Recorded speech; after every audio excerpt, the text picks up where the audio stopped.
A bill going through Sacramento looks to outlaw so-called surveillance pricing. That's a practice where retailers may charge you more for a product than other customers based on your personal data.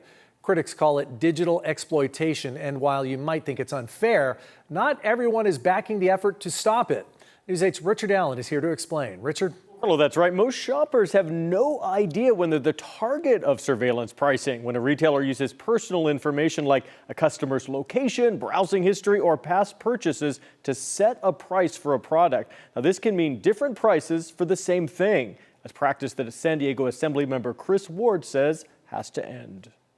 It is just creepy that they're using our own data and our own information against us, and we're having to pay higher prices because of that, and it needs to be stopped. Democratic Assemblymember Chris Ward says that retailers are able to access their customers' private data from age and gender to the types of apps they use to perceived income, and then use that to tailor the price they charge for a product. And you would just assume the price is the price. But turns out some companies that are getting the sophisticated technology are modulating that price based on what they think is your willingness to pay.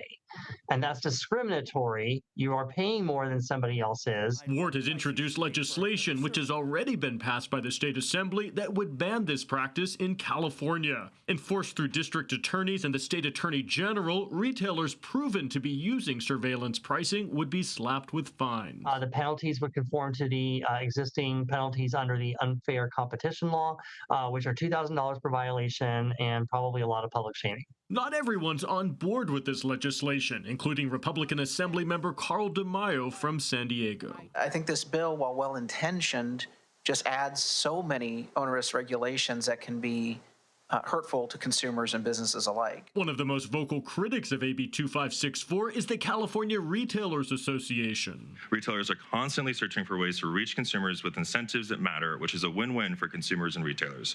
So the question that follows, why not just target price increases? They say a ban on access to customers' data would prevent shoppers from using personalized loyalty programs and customer discounts. But Ward calls this a scare tactic. Look, discounts are categorically exempted under the bill. Ward has said that this legislation is not only about economic justice, but about preventing a new form of digital exploitation. The price on the shelf should be the price on the shelf for everybody, and we just want fairness in the marketplace.